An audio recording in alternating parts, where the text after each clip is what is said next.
Hi viewers, good morning. இன்னைக்கு இந்த வீடியோவில் நம்ம என்ன பார்க்க போறோம் அப்படின்னா, மூணாவது கொஸ்டின் தான். இதுல என்ன அப்படின்னு பார்த்தீங்கன்னா, find top three employee by total sales. So அவங்க சேல்ஸ் பண்ண அந்த அமௌண்ட்டை பேஸ் பண்ணி டாப் த்ரீ எம்ப்ளாயிஸ் வந்து நம்ம கண்டுபிடிங்க அப்படிங்கிறாங்க. அவங்க மேபி ஒரு அவார்டு கொடுக்கலாம், இல்லை அவங்களுக்கு ப்ரமோஷன் கொடுக்கலாம்.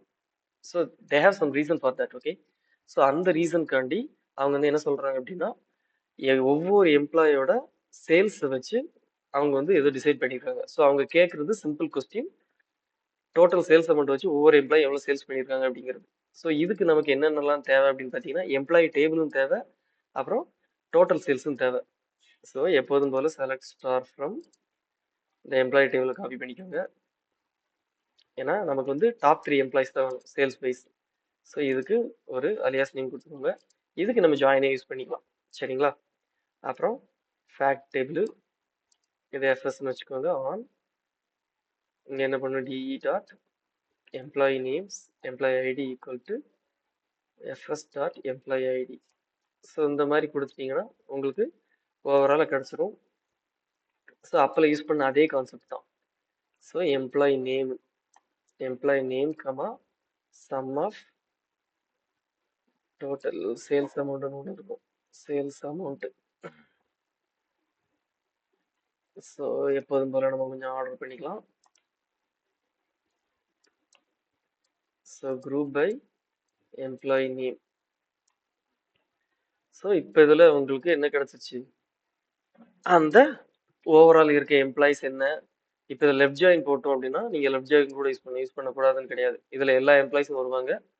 அதில் என்ன சொல்லுது, சேல்ஸ் நடக்காத எம்ப்ளாயி சேர்த்து உள்ள வருவாங்க. ஸோ நம்ம ஃபர்ஸ்ட் கொஸ்டின் பார்த்தோம், ஒவ்வொரு எம்ப்ளாயி வைஸ் சேல்ஸ் என்னன்னு பார்த்தோம். செகண்ட் கொஸ்டின் என்னன்னா, யார் சேல்ஸ் பண்ணாத எம்ப்ளாயின்னு பார்த்தோம். இப்போ தேர்ட் கொஸ்டின் என்னன்னா, இதுல டாப் த்ரீ யாருன்னு பார்க்க போறோம். சரிங்களா? ஸோ இதுல ஆர்டர் பை, இது ஒர்க் ஆகுமான்னு பார்ப்போம். Descending order. ஸோ ஒர்க் ஆயிடுச்சு. ஸோ இப்போ என்ன அப்படின்னு பார்த்தீங்கன்னா, இதில் டாப் த்ரீ அப்படின்னு போட்டிங்கன்னா, ஏன்னா அது உங்களுக்கு வந்து ஃபர்ஸ்ட் 3 பேர் மட்டும்தான் வந்திருப்பாங்க. இவங்க தான் அவங்க கேட்ட அந்த 3 பேர் டாப் த்ரீ எம்ப்ளாயிஸ், அதிகமான சேல்ஸ் அமௌண்ட் வாங்கின அந்த சேல்ஸ் பண்ண டாப் த்ரீ எம்ப்ளாயிஸ். ஓகேங்களா? ஓகே, இதுல இந்த ஒரு மெத்தட் தான் இருக்கா அப்படின்னு கேட்டிங்கன்னா கிடையாது. இன்னொரு மெத்தடும் ஒன்று இருக்குது, அதையும் இப்போவே பார்த்துக்குவோம். சரிங்களா? ஸோ இதை அப்படியே யூஸ் பண்ணிக்கிடுவோம். இது வந்து சம்டைம்ஸ் வந்து என்ன பண்ணுவாங்க அப்படின்னா, எனக்கு டாப் த்ரீ வேண்டாம் அப்படின்னு சொல்லுவாங்க. இந்த டாப் த்ரீ வந்து என்ன பண்ணும் அப்படின்னா, நீங்க எத்தனை பேர் இருந்தாலும் அதுல இந்த 3 பேரை மட்டும்தான் ரிலீஸ் பண்ணணும். இதுல ரவிங்கிற பர்சன் 40,000 ரூபாய் வாங்குறாப்புல, 40,000 ரூபாய் வச்சிருக்காரு இல்லையா, சேல்ஸ் பண்ணியிருக்காரு இல்லையா, இதே மாதிரி வேற ஒரு பர்சன் 40,000 ரூபாய் இருந்துச்சு அப்படின்னா, இந்த 2 பேருமே ரவியும் அந்த தேர்ட் பர்சன் 40,000 ரூபாய் வருவாங்க. பட் அவங்க அமௌண்ட் பேஸ் பண்ணி தான் அவங்க கேட்டிருக்காங்க. சரிங்களா? ஸோ இதுல இன்னொரு ட்ரிக்கியான விஷயம், அந்த மாதிரி ஒரு சுச்சுவேஷன் வந்துச்சுன்னா அதை எப்படி சமாளிக்கிறது அப்படிங்கிறத பார்க்க. இப்போ டாப் த்ரீயை நம்ம யூஸ் பண்ண போறது இல்லை, அதுக்கு பதிலாக இந்த டிசைனிங் ஆர்டரும் கிடையாது. ஸோ இதை வந்து என்ன பண்றோம் அப்படின்னா, ஒரு இன்லைன் ஃபங்க்ஷன் எழுதிக்கணும். Select star from open bracket, இதை க்ளோஸ் ப்ராக்கெட்.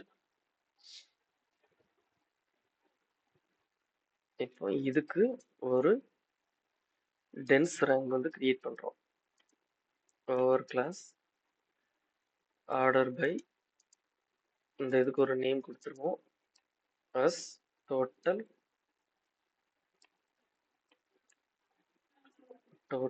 சேல்ஸ் அப்படின்னு ஒரு நேம் வச்சுக்குவோம். இதை தூக்கி இங்கே உள்ள போடுவோம். இது டிசைனிங் ஆர்டர்ல இருக்கணும். ஸோ இதுக்கு வந்து ரேங்க்னு ஒரு நேம் கொடுத்துருவோம், அலியாஸ் நேம் கொடுத்து ரேங்க்னு கொடுத்துருவோம். இதுக்கு ஒரு டெஸ்ட் நேம் கொடுத்துட்டு வேர். ஸோ இதையும் நம்ம கொஞ்சம் ஃபார்மேட்டிங் பண்ணுவோமா? ஓகே,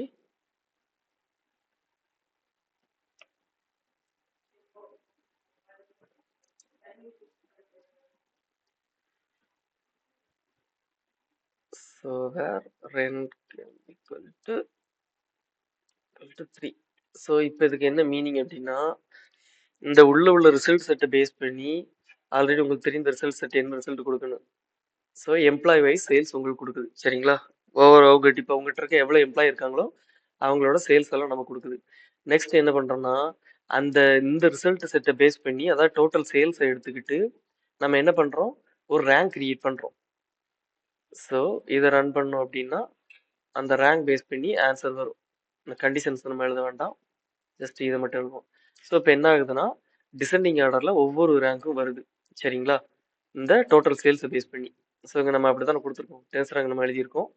சரிங்களா, இப்போ நமக்கு வந்து டாப் 3 வேணும். அதுக்கு நம்ம என்ன பண்ணுறோம், ஜஸ்ட்டு இந்த ரேங்கை தூக்கி இங்கே வேர் கண்டிஷனில் போட்டு 3யை விட 3யை ஈக்குவலாகவும் இருக்கலாம், இல்லை அதை விட சின்னதாகவும் இருக்கலாம் அப்படிங்கிறத நம்ம இங்கே எழுதுறோம்.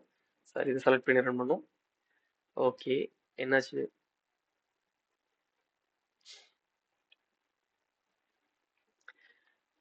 ஒர்க் ஆகலை. என்ன ரீசன் அப்படின்னு பார்த்தீங்கன்னா அலியாஸ் நேம் வச்சு டேரெக்டாக ஒர்க் பண்ண முடியாது. ஸோ இந்த மாதிரி நம்ம போட்டு இதை ஒர்க் பண்ணிடலாம். பட் ஆனால் இதை நான் வந்து ரெக்கமெண்ட் பண்ண மாட்டேன். ஓகே, இதுலேயும் இதில் ஒர்க் ஆகலைன்னு சொல்லிடுச்சு. ஸோ அப்போ நம்ம வந்து வேற அப்ரோச் தான் ட்ரை பண்ணணும். இந்த டென்ஸ் ரேங்கை தூக்கி உள்ள போட்டுருவோம்.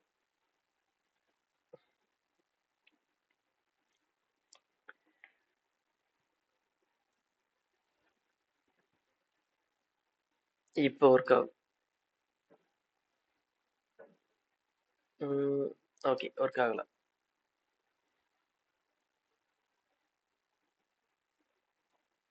ஓகே, வந்துருச்சு. ஸோ அது என்ன ரீசன்னா அவுட் சைடில் போட்டோம்னா இன்னொரு சப்கொரி எழுதுற மாதிரி வரும். ஸோ அது இன்னும் கொஞ்சம் தலைவலி. முடிஞ்ச அளவுக்கு இந்த சப்கொரி அவாய்ட் பண்ணுங்க. இதுக்கு பதிலாக உங்களுக்கு சிடிஇ மெத்தட் தெரிஞ்சுன்னா சிடிஇ மெத்தடை யூஸ் பண்ணிருங்க. இப்போ அந்த மெத்தட் இது வந்து சப்கொரி பேஸ் பண்ணி எழுதியிருக்கோம். சரிங்களா, இதே சிடிஇ பேஸ் பண்ணி எழுதுனா இந்த இன்லைன் கொரி அப்படியே தூக்கிட்டு என்ன பண்ணுறோம், வித் என்ன பண்ணலாம், rank based on sales as இதை கொடுத்துட்டோமா. இப்போ இதை என்ன பண்ணலாம்னா select star from rank underscore sales where rank greater than or equal to 3. So CTE base பண்ணி. ஸோ எப்படி பண்ணாலும் உங்களுக்கு கரெக்ட் தான். ஏன் நான் இது பண்ணுறேன், இந்த சிடி பேஸ் பண்ணியோ இல்லைன்னா வேற ஒரு டெம்பரவரி டேபிள் லோட் பண்ணி இதை ஏன் பண்ணுங்க நான் சொல்கிறேன் அப்படின்னா, பர்ஃபார்மன்ஸ் வைஸாக இந்த இமேஜினரி டேபிள் இருக்குது பயங்கரமாக ஃபாஸ்ட்டாக ஒர்க் ஆகும். நான் ரீசெண்டாக ஒரு ப்ராஜெக்டில் ஒரு இஷ்யூ ஃபேஸ் பண்ணேன். சப்கொரி நிறைய எழுதி வச்சிருந்தோம். இந்த மாதிரி சப்கொரியாக போட்டு ஜாயின்ஸ் போட்டு எழுதுனதுல மோர் தென் 3 hours மேலே போயிடுச்சு. ஸோ அதுக்கப்புறம் என்ன பண்ணோம் அப்படின்னா இந்த சிடி மெத்தடு டெம்பரவரி டேபிள் இந்த மாதிரி போட்டு நாங்கள் ஒர்க் அவுட் பண்ணும்போது லெஸ் தென் 3 secondsல வந்து அது க்ளோஸ் ஆயிடுச்சு. மேக்ஸிமம் இன்னை வரைக்கும் நாங்கள் பாஸ்ட் 10 days நாங்கள் வந்து செக் பண்ணிக்கிட்டு இருக்கோம். மோர் தென் 10 secondsக்கு மேலே அது போகவே இல்லை. சரிங்களா, ஸோ அதனால எப்போ ப்ரிஃபர் பண்ணாலும் நீங்கள் சிடிஇ மெத்தடோ இல்லை அப்படின்னா ஒரு டெம்பரவரி டேபிள் இந்த ரிசல்ட் செட்டையே என்ன பண்ணுங்க, ஒரு டெம்பரவரி டேபிளை லோட் பண்ணிட்டு அந்த டெம்பரவரி டேபிளை வச்சு நீங்கள் உங்கள் தேவையான ஆன்சர்ஸை கொண்டு வர பாருங்க. அதுதான் உங்களுக்கு பெஸ்ட் இப்போ. சரிங்களா, ஸோ இப்போ இந்த 3வது கொஸ்டின்ஸ்குள்ள ஆன்சர்ஸ் வந்து என்ன, ஒரு 3 விதமாக கண்டுபிடிச்சிட்டோம். ஒன்று சாதாரணமாக டாப் 3 போட்டு எப்படி கண்டுபிடிக்கிறது அப்படிங்கிறது. எல்லாத்துலேயும் டாப் 3 இருக்குமானா சொல்ல முடியாது. இது வந்து எஸ்கியூஎல் சர்வர் அப்படிங்கிறனால டாப் 3 இருக்கு. இதுவே நீங்கள் ஆரக்கிள் மற்ற இது வெர்ஷன் போட்டீங்கன்னா லிமிட் யூஸ் பண்ணலாம். இப்போ ரெட் ஷிஃப்ட்லாம் போனீங்கன்னா உங்களுக்கு டாப் 3யும் ஒர்க் ஆகும், லிமிட்டும் ஒர்க் ஆகும். ஸோ அந்த மாதிரி டிபெண்ட் இருக்குது உங்களுக்கு ஒவ்வொரு டேட்டாபேஸை பொறுத்த வரைக்கும். அடுத்து என்ன பண்ணோம், சப்கொரி யூஸ் பண்ணி ரேங்க் யூஸ் பண்ணி நம்ம கண்டுபிடிச்சோம். அதே ரேங்க் யூஸ் பண்ணி சப்கொரிக்கு பதிலாக நம்ம சிடிஇ மெத்தட் யூஸ் பண்ணி காமன் டேபிள் எக்ஸ்பிரஷன் யூஸ் பண்ணியும் கண்டுபிடிச்சோம். ஸோ நம்ம கிடைச்ச ஆன்சர் எல்லாமே ஒன்று தான், பட் மெத்தட்ஸ் தான் வேற வேற. ஸோ உங்கள் இன்டர்வியூவில் கேட்டாங்க அப்படின்னா நீங்கள் வந்து இந்த மாதிரி ஆன்சர் பண்ணி தப்பிச்சுக்கோங்க. ஓகேவா? Okay, thank you all. We will meet in another video.